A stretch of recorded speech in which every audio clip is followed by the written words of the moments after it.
Hey, salut tout le monde, bienvenue à cette réunion en ligne de l'Église de Portail. Encore une fois, si tu n'es pas revenu en présentiel, je t'invite à le faire.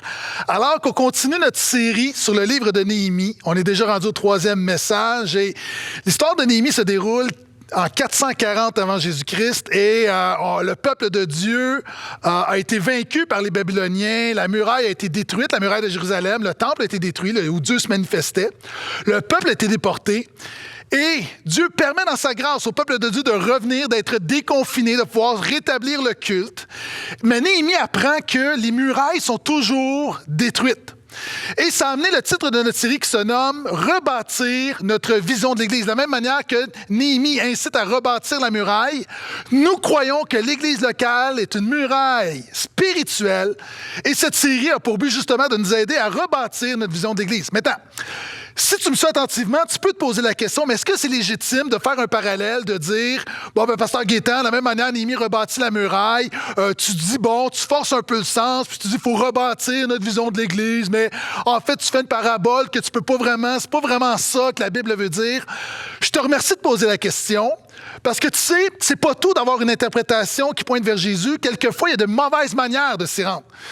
C'est Spurgeon, le grand pasteur, qui, il y a 150 ans, disait que de la même manière que toutes les routes en Angleterre menaient à Londres, comme autrefois on disait que toutes les routes mènent à Rome, Spurgeon va dire « Je n'ai jamais encore trouvé de texte dans la Bible qui n'avait pas une route menant à Christ. » Lorsqu'on lit l'Ancien Testament, lorsqu'on lit Néhémie, il y a une route qui mène vers Jésus.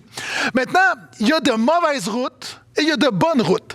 Maintenant, lorsque on interprète la muraille comme étant l'Église locale, on utilise une bonne route. Mais souvent de fois, il est vrai que les pasteurs, pour amener à Jésus, pour pointer vers Jésus, pour arriver à Jésus, emploient un mauvais chemin.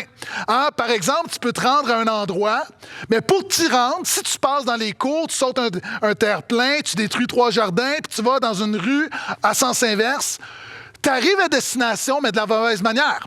Et ce n'est pas tout d'arriver dans un texte biblique dans l'Ancien Testament à voir Jésus, on peut le faire de la mauvaise manière. Par exemple, certaines interprétations, on appelle ça des allégories, où tu prends un texte, puis tu en fais une parabole sans sens avec le texte premier. Puis reste avec moi, tu vas voir, c'est vraiment important pour comprendre pourquoi la muraille parle de l'Église locale. Par exemple, dans Josué 2,18, on voit que les espions vont visiter Jéricho et il y a une prostituée, Rahab, qui va les aider. Et les espions vont dire à Rahab, mais mets un fil, mets un cordon à ta fenêtre et lorsqu'on va venir, on va savoir où tu habites, on va pouvoir te préserver. Et la Bible nous dit dans Josué 2,18 qu'elle a mis un cordon rouge. Et certains vont dire, voyez-vous, le cordon est rouge comme le sang de Jésus. Non, parce que rouge, c'est voyant. Donc, c'est une mauvaise route. Certains, j'ai déjà entendu un message où le prédicateur parlait des clous pour bâtir le temple dans l'Ancien Testament. Il disait les clous qui ont cloué la planche du temple étaient les clous de la croix de Jésus. Non, quelquefois un clou, c'est simplement un clou. Ou l'exemple classique dans le Cantique des Cantiques où la bien-aimée va dire « Mon bien-aimé repose entre mes seins. » Certains ont dit, voyez-vous, le sein gauche, c'est l'ancienne alliance, le sein droite, c'est la nouvelle alliance, et Jésus repose entre les deux. Non, c'est une mauvaise route. On prend un texte, on fait dire, même si on pointe vers Jésus, c'est pas ça que la Bible veut dire. Maintenant, ce qu'on fait dans Néhémie, ce qu'on fait au portail, c'est qu'on trouve la bonne route. On fait pas de l'allégorie, on fait une analogie.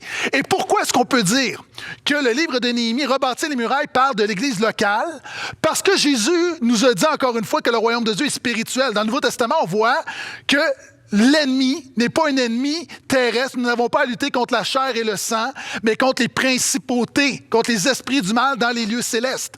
Dans l'Ancienne Alliance, la muraille protégeait des ennemis. On voit dans le Nouveau Testament que l'ennemi, véritablement, est spirituel, donc la muraille est spirituelle. Et c'est pourquoi dans Apocalypse, la muraille est une image de l'Église. Donc, tu vois ça dans Apocalypse 21, le verset 12. L'Église locale a été établie pour protéger la consécration des chrétiens et protéger la réputation de Jésus dans le monde. C'est pourquoi on peut dire que Néhémie parle vraiment de l'Église locale. Pourquoi? Jésus va dire à un moment donné, « Qui dites-vous que je suis? » Et Pierre va dire, « Tu es le Christ, le Fils du Dieu vivant. » Et Jésus va lui dire, « Pierre, c'est pas toi qui as trouvé ça seul, c'est mon Père qui te l'a révélé. » Hein? En fait, ce que Jésus est en train de dire, c'est que tu as vécu une régénération, une nouvelle naissance. Et Jésus va dire, « Je bâtirai mon Église et les portes du séjour des morts ne prévaudront pas contre elle. » Donc, il promet de bâtir l'Église et de protéger l'Église. Et comment est-ce qu'il protège l'Église? Il dit ensuite à Pierre, juste avant, tu es Pierre et sur cette pierre, je bâtirai mon Église. Donc, sur ta confession de foi, Jésus bâtit l'Église avec des chrétiens qui confessent que Jésus est Sauveur et Seigneur. Et il dit, « Je te donnerai les clés. » Ce que tu vas lier et ce que tu vas délier, c'est l'autorité. Donc, Pierre et les chrétiens, l'Église locale, Jésus a donné l'autorité à l'Église locale de reconnaître ceux qui sont véritablement chrétiens, régénérés. Au portail, lorsqu'on accueille un membre, c'est simplement qu'on reconnaît que cette personne-là est née de nouveau. On voit le fruit de la nouvelle naissance dans sa vie. C'est le Saint-Esprit qui ramène à la vie, mais le rôle de l'Église, c'est de reconnaître l'œuvre de Dieu dans la vie du peuple de Dieu. L'exemple souvent qu'on a donné, c'est le passeport. Un passeport sert à la protection. Hein? Pourquoi lorsque tu voyages en avion, aux douanes, c'est pas évident de passer. On passe pas aux douanes comme dans une passoire. Tu dois présenter ton passeport parce que ton passeport est la preuve de ta citoyenneté et ça amène une protection. La dernière fois que j'étais en Europe avec mon épouse me dit on devrait amener des cadeaux pour nos amis en France. Donc, elle décide d'amener des conserves de sirop d'érable. Hein, comme on dit au Québec, des cannes de sirop d'érable. On met ça dans la valise. Donc, on arrive à l'aéroport, on dépose nos bagages, on amène la petite valise, hein, le bagage à main. Et lorsqu'on arrive aux douanes pour passer, où on met le scanner puis tout ça, on dit non, vous pouvez pas passer ça, vous pouvez pas amener ça dans l'avion, mettre ça dans le bagage à main. Vous devez, ça doit être dans la soute. Donc, vous devez retourner.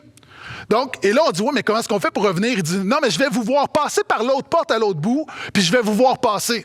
J'étais un peu nerveux. Donc, on retourne, nous allons déposer la valise avec les cannes de sirop d'érable. On revient, on passe par la porte, et là, je vois que les agents, les douaniers commencent à être nerveux, tout ça, les pistolets, c'est comme, oh, des terroristes qui passent, hein? On a l'air des terroristes. Et là, jusqu'à temps que l'autre douanier dit, non, ça va, je les connais, ils ont leur passeport, tout est beau. Ça, c'est le rôle de l'Église locale. Lorsque tu es membre d'une Église locale, c'est le corps de Christ qui dit, cette personne-là n'est pas parfaite, mais c'est véritablement un enfant de Dieu. Vous savez, dans les médias, il y a un personnage qui a fait la une, et ce personnage-là se prétend chrétien. Puis moi, je l'ai déjà vu au portail. Hein, il est venu au portail, il est venu fréquenter. Mais cette personne-là, on ne l'a jamais reconnu membre. Vous savez, une église est un lieu public, n'importe qui peut venir. Mais de la même manière, lorsqu'on reconnaît membre quelqu'un, c'est-à-dire on reconnaît officiellement qu'il est un membre spirituel du corps de Christ, il y a une protection.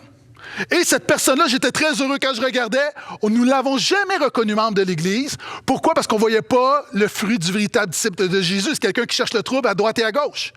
Donc, ça sert à protéger la réputation de Jésus. Si cette personne-là dit « Je suis chrétien », bien, il n'y a pas une église locale qui peut dire « Non, on back cette déclaration ». Donc, longue histoire courte pour dire que lorsqu'on voit la muraille, okay, c'est un symbole de l'église locale qui amène une protection spirituelle dans ta vie. Et ce que j'aimerais parler ce matin, c'est rebâtir devant nos maisons. Une des choses qu'on voit dans Néhémie 3, c'est qu'il y a des gens qui rebâtissent la muraille et Néhémie va les positionner stratégiquement devant leur maison. Pourquoi?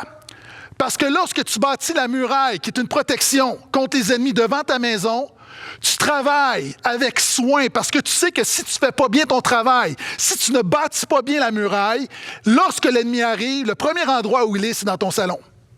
Et il y a une belle image de l'Église locale où les chrétiens, nous sommes qu'ouvriers avec Jésus, nous bâtissons l'Église locale. Pourquoi? Parce que l'Église locale, pourquoi est-ce qu'on s'engage envers nos églises locales? Pourquoi est-ce qu'il y a des gens qui s'engagent envers le portail? Parce que le portail, les églises locales, sont une muraille spirituelle qui protège ta maison. Et ce que nous allons voir ensemble, donc, rebâtir devant nos maisons, sans plus tarder, Néhémie 3, on va aller à peu près verset par verset. On va voir ce matin 15 raisons pourquoi l'Église est une protection spirituelle devant nos maisons. Éliachib, le souverain sacrificateur, se leva avec ses frères, les sacrificateurs. Ils bâtirent la porte des brebis. Ils la consacrèrent et en fixèrent les battants. Ils la consacrèrent depuis la tour de Maha jusqu'à la tour de Hananéel. OK, on arrête ici. Je veux que tu comprennes, visualise, à l'époque, la ville de Jérusalem, imagine un rectangle, OK? Ici, au nord de le temple, et on voit que la construction va se faire en sens inverse d'une aiguille d'une montre. Donc, dans le sens inverse de l'horloge. Donc, imagine un long rectangle avec le temple en haut, et là, on commence par le haut. Et on voit que la première chose qui va être bâtie, c'est la porte des brebis. Maintenant, la première chose qu'on voit, pourquoi est-ce que l'Église est une protection pour ta vie? Parce que l'Église met Jésus au centre de ta maison. Est-ce que je peux entendre amen? Le portail met Jésus au centre de ta maison. Une des choses qui me met beaucoup mal à l'aise, vous savez, j'ai fait beaucoup de mariages. Maintenant, l'Église est rendue tellement grande, la charge est trop lourde pour un seul homme, donc il y a d'autres pasteurs qui font les mariages. Mais souvent, il y a des gens qui mettent sur les réseaux sociaux une photo de leur mariage alors qu'ils s'embrassent, puis je me vois dans le milieu qui est là pendant qu'ils s'embrassent. Je suis très malaisé. Parce que c'est pas moi la vedette, puis alors qu'il y a un moment sacré, un moment intime, moi je suis là un peu mal à l'aise pendant que les autres s'embrassent. Puis des fois c'est encore gênant parce que tu vas chez des gens, puis ils ont une méga photo de leur mariage, puis une grande photo du pasteur dans le salon. Puis je suis un peu gêné parce que c'est pas moi le centre du mariage, c'est eux. Puis souvent, voyez-vous, on est un peu comme ça, on lit la Bible et on se met au centre, alors que c'est Jésus le centre de la parole de Dieu. Et une des fonctions de l'Église locale, c'est de te rappeler que Jésus doit être le centre de ta maison. Et c'est pourquoi, ici, on commence, ils vont bâtir la porte des brebis.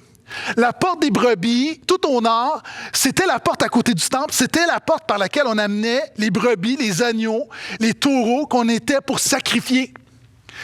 J'aime le fait qu'on commence par la porte des brebis parce que la Bible nous dit que Jésus est la porte. Jésus dit, si quelqu'un entre par moi, il sera sauvé. Plus encore, Jésus est l'agneau de Dieu qui ôte le péché du monde.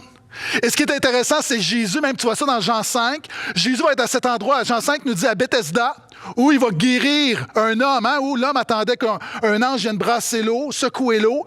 La Bible nous dit que Jésus a fait ce miracle à la porte des brebis. Donc, l'Église locale est une protection pour ta vie. Tu sais pourquoi? Parce qu'on te rappelle à chaque semaine que tu as besoin du sacrifice de Jésus. On te rappelle à chaque semaine que tu as besoin de la grâce de Dieu dans ta vie. À chaque semaine, nous sommes la porte des brebis où on te rappelle que le sang de Jésus purifie de tout péché. Je continue. Versets 2 et 3. À côté de lui, bâtirent les hommes de Jéricho. À côté de lui, bâtit aussi Zachour, fils d'Imri. Les fils de Séna bâtirent la porte des poissons. Ils la charpentèrent et en fixèrent les battants, les verrous et les barres.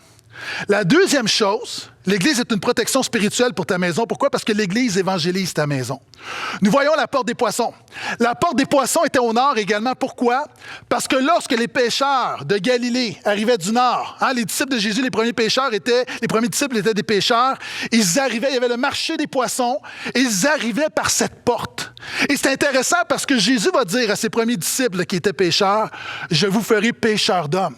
Ces hommes qui avaient été à de nombreuses reprises, qu'ils avaient passé par cette porte, lorsqu'ils ont rencontré Jésus, ils sont passés de pêcheurs de poissons à pêcheurs d'hommes. Ils ont réalisé qu'ils avaient une mission. Et on voit avec Jésus qu'ils apportent, qu'ils évangélisent le peuple. Maintenant, le rôle de l'Église, c'est d'évangéliser ta maison. Je veux juste rappeler à tout le monde que trop souvent, on voit les églises comme des salons funéraires. Où on pense que l'Église locale est là pour améliorer les gens. Nous ne sommes pas un salon funéraire. Un thanatologue, ce qu'il fait, il prend un mort et il va le maquiller, il va le coiffer, il va l'habiller pour le rendre présentable. Trop de chrétiens voient l'Église locale comme étant une sorte de moment religieux où, avec un peu le pasteur va nous enseigner des valeurs, va nous enseigner des principes de vie. Donc, on va être un peu maquillé, un peu coiffé, on va avoir un peu des vêtements, on va être présentable au monde, puis on va réussir notre vie. Non. Le message de l'Église, c'est que tu es mort. Tes enfants sont mignons, mais sans Jésus, ils sont morts. Ta maisonnée sans Jésus, elle est morte dans son péché. Et l'Église locale, le message, c'est à chaque semaine, c'est de te communiquer la bonne nouvelle de la grâce de Jésus. D'ailleurs, nos ministères cliquent, que ce soit accès pour les ados, que ce soit jeunes adultes, le mandat est toujours le même, d'évangéliser. Donc, dans plusieurs églises, vous savez, le message essentiel dans le ministère des enfants, c'est on va enseigner aux enfants, ne ment pas. Puis après ça, aux ados, le message essentiel, c'est ne fume pas. Puis après ça, aux jeunes adultes, le message essentiel, c'est ne couche pas. Puis après ça, lorsqu'on arrive aux adultes, ne rétrograde pas. C'est pas ça l'Évangile. L'Évangile, c'est que tu es mort. Tes enfants, ta maison n'a pas besoin de bonnes valeurs. Ils ont besoin d'une bonne nouvelle. Et le rôle de l'Église locale, c'est d'évangéliser ta maison. Quelqu'un devrait dire Amen. Je continue, versets 4 et 5. À côté d'eux travaillait aux réparations Mérémoth, fils d'Uri, fils d'Akots. À côté d'eux travaillait Meshulam, fils de Bérékia, fils de Méchézabel. En passant, là, je vais juste demander pardon à tous les enfants qui, dans 15 ans, vont écouter ce message et vont réaliser que leurs parents ont écouté ce message et ont décidé de l'appeler Méchézabel. Donc, à tous les futurs Méchézabel et autres noms bizarres de ce texte, je te demande pardon. C'est pas voulu, je prêche la parole de Dieu. C'est peut-être pas une bonne idée de choisir un nom pour ton futur enfant dans ce texte-là. Conseil pastoral. Donc, je continue. Méchézabel, à côté d'eux travaillait Tsadok, fils de Baana. À côté d'eux travaillèrent les Técoïtes, dont les principaux ne se soumirent pas au service de leur Seigneur. L'Église est une tribu à côté de ta maison. On voit que 17 reprises dans le texte, la Bible dit, ils bâtirent à côté, à côté, à côté, à côté. Frères, sœurs, nous avons besoin des autres. J'ai besoin des frères et des sœurs pour me protéger. Je ne suis pas une muraille à moi-même. Je veux juste dire également, peut-être à des gens, tu es le seul croyant, le seul chrétien de ta maison. Tu n'es pas seul. L'Église locale est une tribu avec plusieurs croyants, plusieurs maisons qui se tiennent à tes côtés. Je veux juste dire, il y a des gens peut-être qui se sont joints au portail après la pandémie. Tu viens de d'autres églises, pour plein de raisons, souvent des raisons légitimes. Juste te dire, on voit ici que des gens de différentes localités qui tous ensemble bâtissent d'une manière commune. Nous bâtissons ensemble. Nous croyons que tout a toujours rapport avec Jésus. Mais on voit également, au verset 5, que les leaders de Técoïte, donc de Técoa plutôt, ont décidé de ne pas rebâtir. Juste lancer un appel à des frères et des sœurs qui se disent chrétiens, qui écoutent ce message, qui ne sont pas revenus. Puis j'ai déjà prêché, il y a des raisons légitimes pour ne pas revenir, âgé, malade. Mais il y a des gens, tu n'es pas revenu, tu ne bâtis pas présentement. Tu ne bâtis pas. Et je rappelle que le but n'est pas tant de revenir à l'Église que de revenir à Jésus. Mais on voit qu'il y a des hommes qui ne bâtissent pas. Frère, sœur, si c'est ton cas, tu réalises présentement que tu ne bâtis pas dans ton Église locale. Il est temps de dire au Seigneur, change mon cœur et rétablis-moi. Pourquoi? Parce que l'Église est une tribu à côté de ta maison. J'ai été marqué par cette histoire, j'ai lu ça il y a plusieurs années où dans la jungle, il y a des huttes et les toits sont tenus, il y a des branches qui sont tenues avec des lianes. Et lorsqu'on veut se venger d'un ennemi, ce qu'on fait, on lance des semences sur le toit de la maison de notre ennemi. Pourquoi? Parce que les oiseaux vont venir manger les graines. Et en mangeant les graines qui sont tombées entre les poutres puis entre les branches, puis ils vont grignoter les lianes. Et à un moment donné, les lianes vont se désagréger puis le toit va tomber. Une église locale, c'est des frères et des sœurs qui regardent les toits des autres frères et des sœurs. Une église locale, c'est des frères et des sœurs qui voient des angles morts. Une église locale, c'est des frères et des sœurs qui sont le gardien de leurs frères et de leurs sœurs. Une église locale, c'est des gens qui sont pas juste « moi, je bâtis ma maison », mais tu es préoccupé également par le fait que les autres bâtissent leur maison. Puis c'est des frères et des sœurs qui se disent « moi, je veux pas juste que ma maison soit solide ». Quand tu vois une maison d'un frère et d'une sœur qui s'écroule, ça t'affecte, parce qu'on se réjouit avec ceux qui se réjouissent et on pleure avec ceux qui pleurent. Donc, l'Église, encore une fois, est une tribu à côté de ta maison. Verset 6. Yoyada, fils de Passéa, et Meshulam, fils de Betsodia, réparèrent la vieille porte, ils la charpentèrent et en fixèrent les battants, les verrous et les barres. L'Église préserve l'essentiel dans ta maison. C'est intéressant. Néhémie va arrêter à la vieille porte. Avant, à l'époque d'Ézéchias, la ville avait été agrandie. Mais dans ce moment où on doit se concentrer sur l'essentiel, Néhémie ne vise pas à créer la plus grande muraille possible, il protège l'essentiel. L'Église locale protège ta maison parce qu'elle préserve l'essentiel dans ta maison. Alors qu'on voit la vieille porte, je veux juste te dire que ce que ta maison a besoin en 2021, c'est pas quelque chose de nouveau. C'est pas quelque chose de cool, quelque chose de nice, quelque chose de funky. Ta maison a besoin, tes enfants, tes ados, ta maison, ton mari, ta femme. Si tu es célibataire, toi, ce que tu as besoin, tu sais c'est quoi? Tu as besoin à chaque semaine de te faire rappeler des vieilles vérités qui sont dans la vieille Bible. On voit ici que cette vieille porte, qui est là depuis longtemps, mais qui demeure. Je sais que dans notre culture, on n'aime pas ce qui est ancien, mais Jérémie 6,16 va dire « Informez-vous sur les sentiers anciens et marchez-y. » Pourquoi? Parce qu'il y a un style de vie qui est éprouvé. Et l'Église préserve l'essentiel dans ta maison. Puis c'est quoi l'essentiel? Ben, Néhémie, encore une fois, se concentre sur la partie la plus importante. Et l'Église locale te rappelle l'importance d'être dans le Seigneur. Alors qu'on pourrait dire plein de choses. Notre but, ce n'est pas de t'enseigner le succès, la prospérité, c'est de t'apprendre comment vivre et rester demeuré dans le Seigneur. C'est pourquoi la Bible répète à plusieurs reprises l'importance d'être dans le Seigneur. Ta maison doit être dans le Seigneur.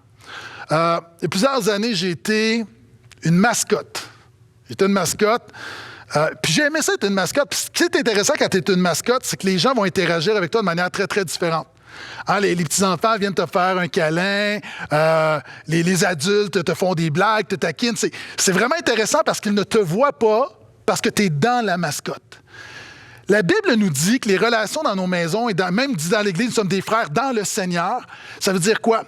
C'est l'Église te rappelle que quand tu vis ton quotidien, lorsque tu regardes aux gens autour de toi dans ta maison, tu dois les traiter dans le Seigneur. Tu dois les traiter au travers de Jésus, comme s'ils sont en Jésus.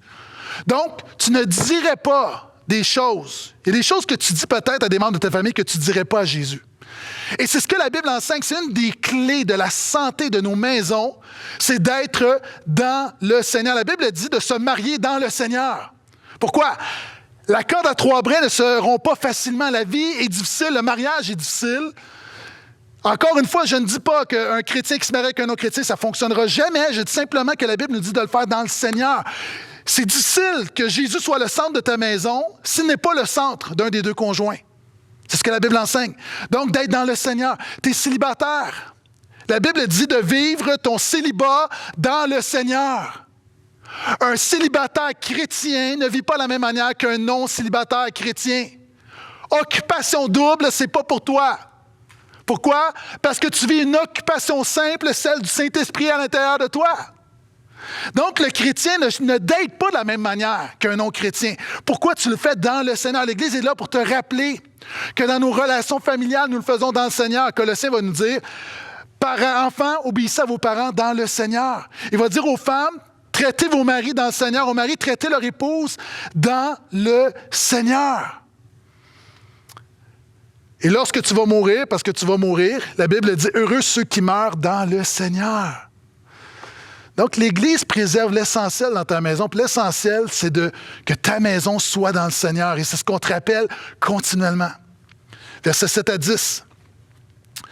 À côté d'eux travaillèrent Mélassia, le Gabaonite, Yadon, le Méronotonite, et les hommes de Gabaon et de Mitzpah, ressortissant au siège du gouverneur de la province de ce côté du fleuve. À côté d'eux, donc encore une fois à côté d'eux, travailla Ouziel, fils de Haraya, d'entre les orfèvres, et à côté de lui travailla Anania, d'entre les parfumeurs. Il acheva Jérusalem jusqu'à la muraille large. L'Église est une muraille spirituelle. Pourquoi? Parce que l'Église fait des disciples dans ta maison. C'est intéressant parce qu'on parle des parfumeurs. OK? Il y a une gang, eux autres, leur job, c'est de faire des parfums. Et là, tout à coup, Néhémie les forme pour bâtir une muraille.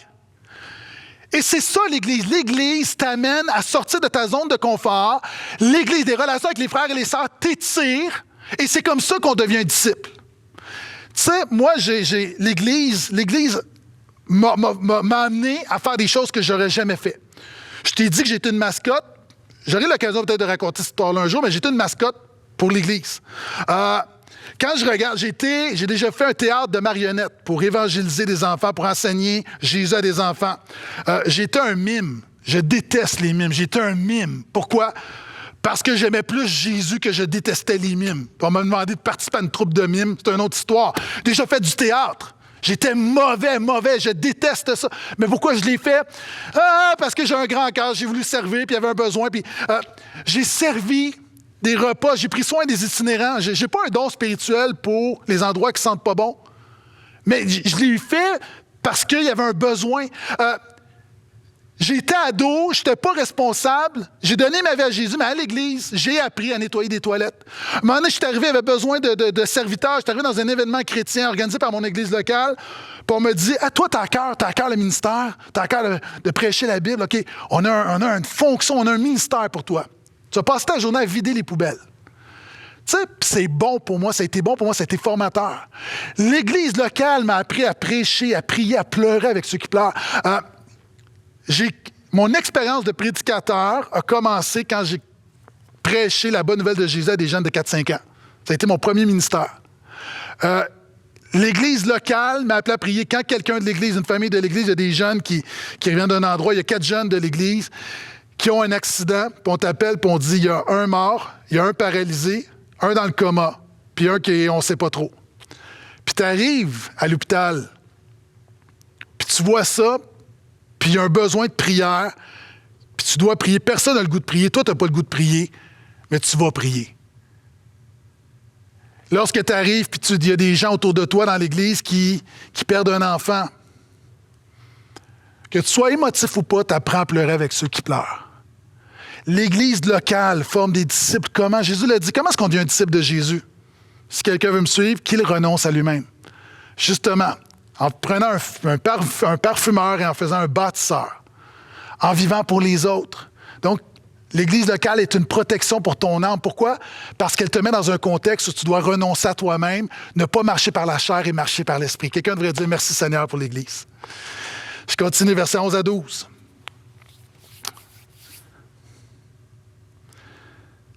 Un autre secteur de la muraille de la tour des faux fut réparé par Melchia, fils d'Harim, par Ushab, fils de Padam, de Patat Moab. À côté d'eux, travaillait avec les filles.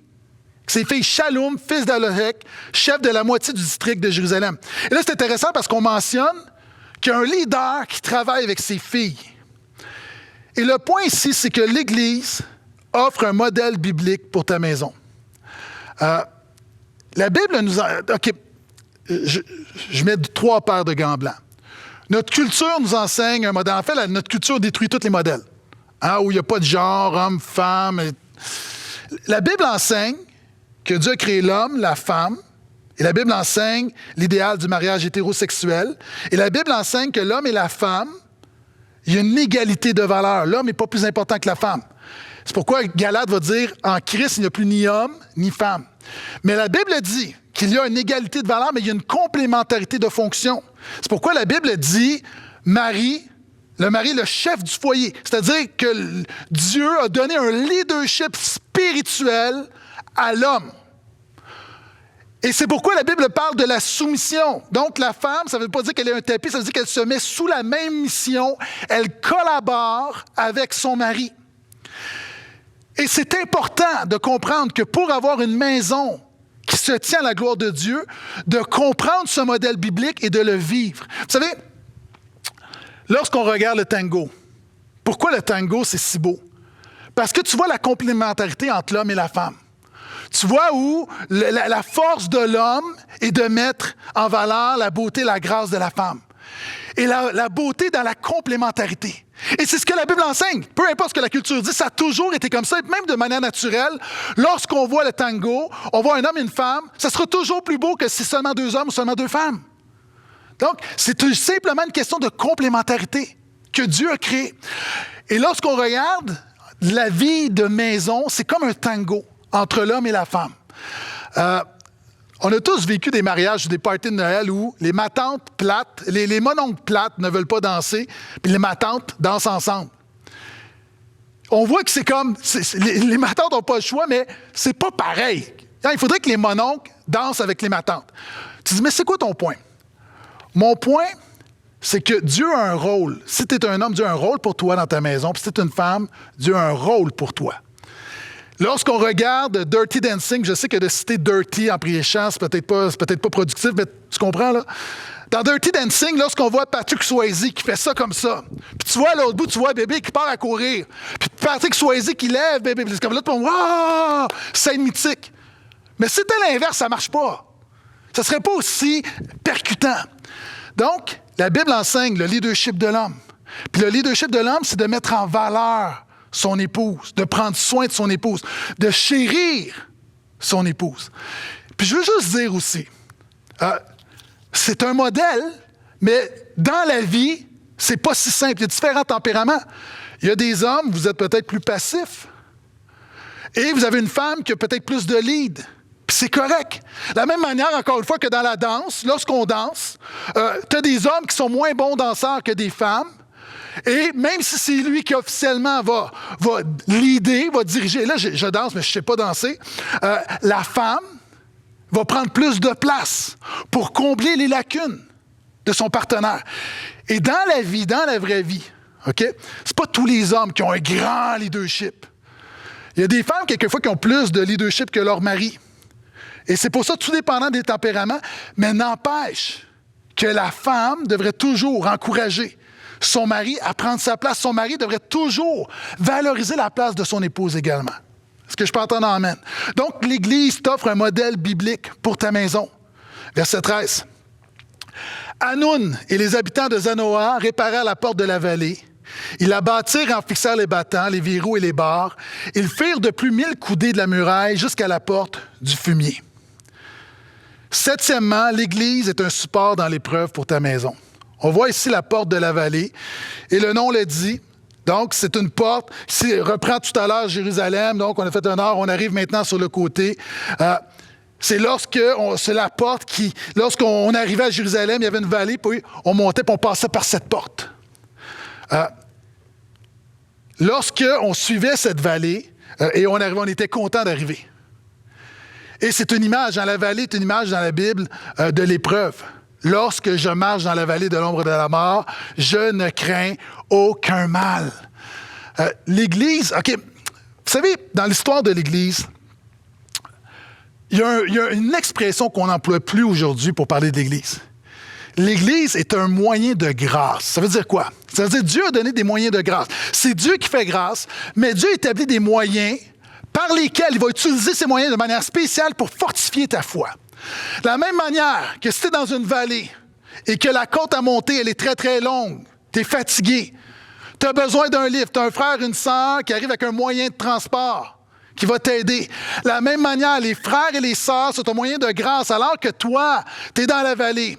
Alors que tu pleures sans cesse, que tu n'as pas la force de prier, que tu n'as pas la force de continuer. Dieu a utilisé des frères et des sœurs. Il veut utiliser des frères et des sœurs comme moyen de grâce. Ils vont prier pour toi, ils vont te donner la parole de Dieu et ils vont te donner un lift spirituel. Donc, l'Église locale est une protection. Pourquoi? Parce qu'elle empêche qu'on meure dans la vallée de l'ombre de la mort. Dieu se sert de l'Église, se sert des frères et des sœurs. Quelqu'un devrait dire Alléluia. Verset 14. Malchia, fils de Récab, chef du district de Beth-Hakerem, répara la porte du fumier. OK, souligne ça, la porte du fumier. Il la bâtit en fixant les battants, les verrous et les barres. OK, après la porte de la vallée, après la porte de la brebis, après la porte des poissons, là, on a la porte du fumier. Et cette porte-là est vraiment, vraiment importante. Et cette porte-là nous enseigne que l'Église est une protection, est une muraille spirituelle pour ta maison. Pourquoi? Parce que l'Église œuvre pour éviter l'enfer à ta maison. Tu te dis, mais où est le lien? Écoute bien. La porte du fumier, elle est tout au sud. Au sud de Jérusalem, il y a une vallée qu'on appelle la vallée de Hinnom. Cette vallée-là, historiquement, c'est un endroit où on offrait des sacrifices humains. C'est une vallée d'idolâtrie. À un point tel, donc à l'époque de Jérémie, à un point tel, que des années plus tard, Josias, le roi Josias, un des derniers rois, ce qu'il va faire, il va rendre ça impur. Il va rendre ce lieu impur et ça va devenir un dépotoir. Et la vallée, encore une fois, la vallée de Hinnom, en grec qu'on appelle la GN, je pense que tu commences à comprendre. Lorsque tu arrivais dans la porte du fumier, c'est l'endroit où tu sortais les déchets.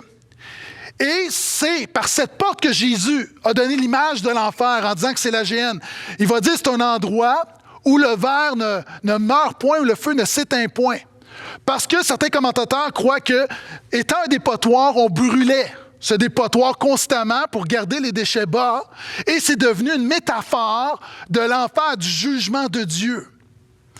Donc, l'Église, notre mission première, c'est d'œuvrer pour éviter l'enfer à ta maison.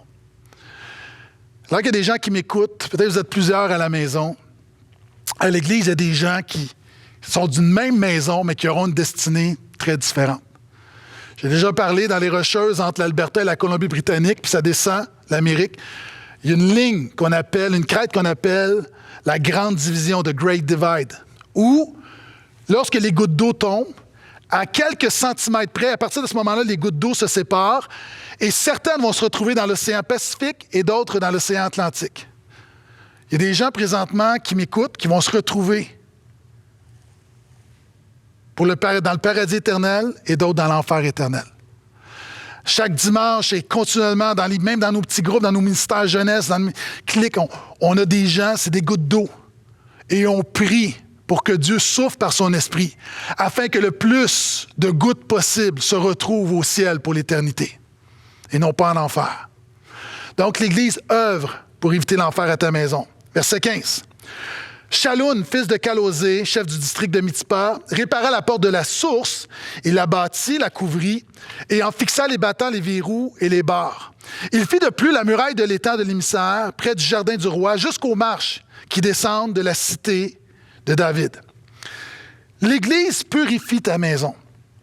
La porte de la source. C'est là où on a l'étang de l'émissaire. En fait, littéralement, c'est l'étang de Siloé. C'est là, dans Jean 9, où Jésus va guérir un aveugle et va lui dire, « Va laver tes yeux, va te purifier rituellement. Donc, va te purifier à la piscine de Siloé. » C'est l'endroit de la purification. L'Église est une protection pour ta maison parce que nous sommes l'Église est une sorte de détecteur de monoxyde de carbone. À la maison, on s'est fait installer un foyer, donc un foyer au propane. Et on nous a dit, vous devez avoir un détecteur. Pourquoi? Parce que le CO2, tu ne le vois pas, tu ne le sens pas, mais il te tue. Et la réalité, c'est que l'Église, nous sommes là semaine après semaine, et un des frères et des sœurs continuellement, on a besoin de frères et de sœurs qui sont des détecteurs. Parce que le péché dans nos maisons, souvent de fois, on ne le voit pas, on ne le sent pas, mais il est là et il tue. L'Église est une protection spirituelle. Verset 16. Derrière lui, Néhémie, fils d'Azbouk, chef de la moitié du district de Beth-Sour, travailla aux réparations jusqu'à vis-à-vis des tombeaux de David. Souligne ça, les tombeaux de David, jusqu'à l'étang artificiel et jusqu'à la maison des héros. L'Église te rappelle les promesses de Dieu pour ta vie. OK. Lorsqu'imagine les gens de l'époque de Néhémie qui bâtissent la muraille à côté des tombeaux de David. Les tombeaux de David, c'était les tombeaux. C'est donc tout l'endroit où tous les rois de Juda est enterrés. Tous les fils de David, la dynastie davidique est enterrée là. Je te rappelle qu'à l'époque de Néhémie, il n'y a plus de roi en Israël. Et les gens sont en train de se dire, est-ce que Dieu aurait failli à sa promesse? Dieu avait dit, dans 2 Samuel 7, à David, « Voici, je te fais une promesse, tu ne manqueras jamais de descendants sur le trône. Il y aura continuellement, éternellement, un fils de David sur le trône, et un de tes descendants sera le Messie. » Et ces gens-là sont en train de bâtir la muraille et sont probablement dans le doute, dans une crise de foi, se disant, est-ce que la parole de Dieu est oui, amen? Est-ce que Dieu va le faire? Parce que présentement, non seulement on ne voit pas le Messie, mais on ne voit pas de fils de David. Il n'y en a même pas de fils de David sur le trône. Donc, est-ce que ça se pourrait que les promesses de Dieu ne s'accomplissent pas dans nos vies? Et je crois qu'il y a des gens comme Néhémie qui ont rappelé au peuple de Dieu que Dieu est fidèle, que même si nous ne comprenons pas présentement que Dieu a un plan et que Dieu accomplit toujours sa parole. Et c'est pourquoi Matthieu 1,1 dit que Jésus est le fils de David. Donc, l'Église est là pour te rappeler que Dieu accomplit toujours ses promesses. L'Église est là pour te rappeler, à toi qui es sauvé, que la promesse est pour toi, pour tes enfants, et en aussi grand nombre que le Seigneur les appellera. L'Église est là pour te rappeler 1 Corinthiens 7,16, qu'à toi, que ton mari n'est pas chrétien, ta femme n'est pas chrétienne, que Dieu a la capacité de sauver ton mari et ta femme. Nous sommes là, encore une fois, pour te rappeler à toi qui es un jeune, moins jeune, peut-être vous êtes des adultes et que vos parents sont peut-être difficiles à honorer, mais vous continuez à le faire, vous continuez de prendre soin d'eux. Nous sommes là à vous rappeler Éphésiens 6,3 qui dit « Honore ton père et ta mère, c'est le premier commandement accompagné d'une promesse. Dieu va vous bénir. » Nous sommes là pour vous rappeler les promesses de Dieu pour ta maison. Ésaïe 46,4 « Je serai le même jusque dans votre vieillesse. Alors que vous aurez des cheveux blancs, je vous soutiendrai, dit l'Éternel. À toi qui as servi le Seigneur toute ta vie, qui vieillit, qui est malade, qui a perdu de plus en plus de gens autour de toi. Je te dis que Dieu est fidèle, Dieu va continuer de prendre soin de toi.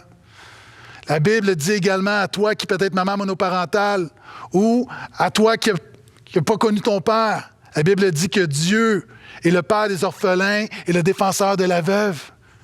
À toi qui étais abandonné, la parole de Dieu dit « Mon père et ma mère peuvent m'abandonner, mais l'Éternel me recueillera. » À toi peut-être qui est célibataire puis qui te dit, est-ce qu'il y a un châtiment sur ma vie? 1 Corinthiens 7,38 dit que même Dieu a un plan supérieur pour ta vie. Parce que celui qui est célibataire peut s'occuper des choses du Seigneur. Je sais que ça prend de la foi pour le croire. Mais à toi qui es célibataire et qui aimerais avoir quelqu'un, peut-être tu es jeune ou moins jeune, divorcé, veuve, peu importe. Puis tu dis, mais ça fait du temps, Dieu tarde, puis tu es forcé peut-être de prendre les choses en main, puis de faire les choses à la manière des païens. Je vais le dire comme ça. Je suis là pour te rappeler Genèse 2,22, que la Bible nous dit que Dieu a amené Ève à Adam. Si Dieu a quelqu'un pour toi, Dieu va t'amener cette personne. Dieu a un plan. Donc, Dieu ne dépend pas du nombre de célibataires qui est autour de toi. Dieu ne dépend pas d'une agence de rencontre ou d'un ministère de célibataires.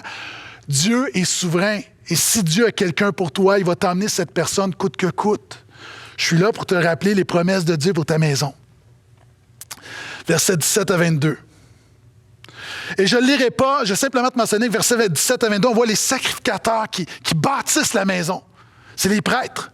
Et l'Église est là pour te former à être un sacrificateur dans ta maison.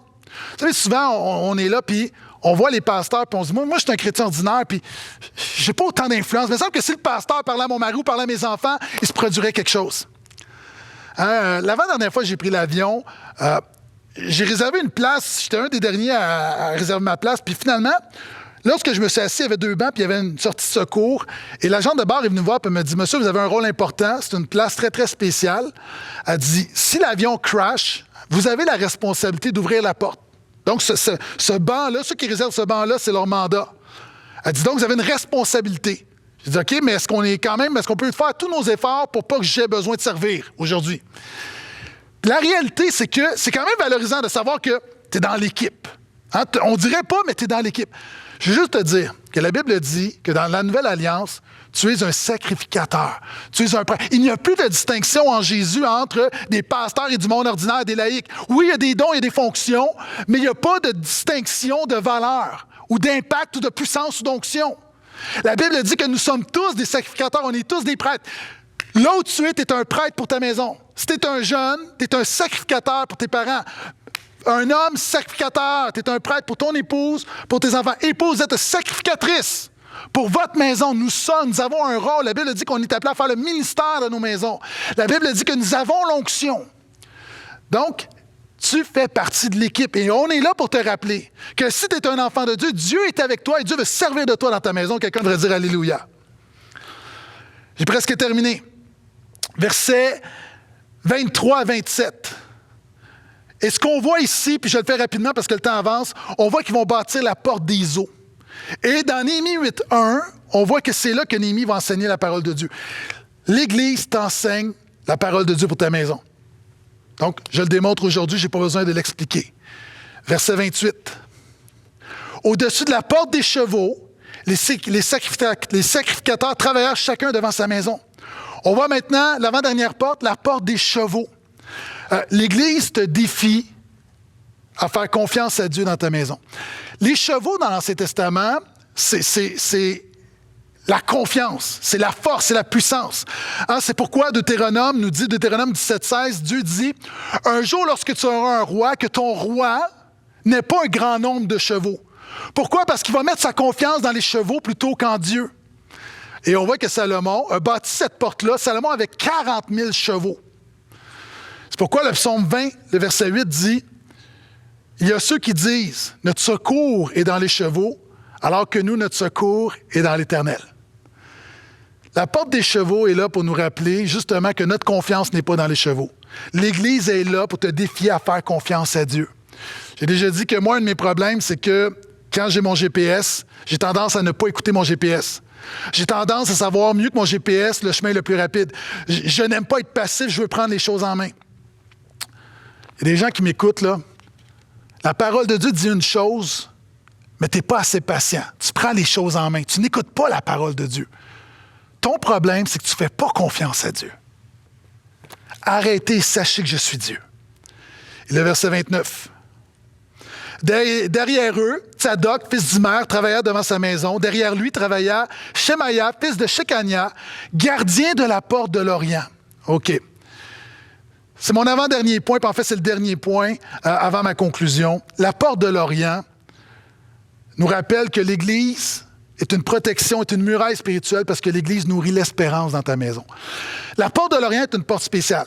Ésaïe 44, les Juifs, s'appuyant sur Ésaïe 44, attendent que lorsque le Messie va venir, ils attendent que le Messie va passer par cette porte. Cette porte, donc, elle est à l'est. Quand tout à l'heure, tu te rappelles, on a fait le tour. Elle est à l'est. De l'autre côté, c'est le mont des Oliviers. Zacharie dit que le Messie va venir sur le mont des Oliviers. Et la porte la plus proche, c'est la porte de l'Orient.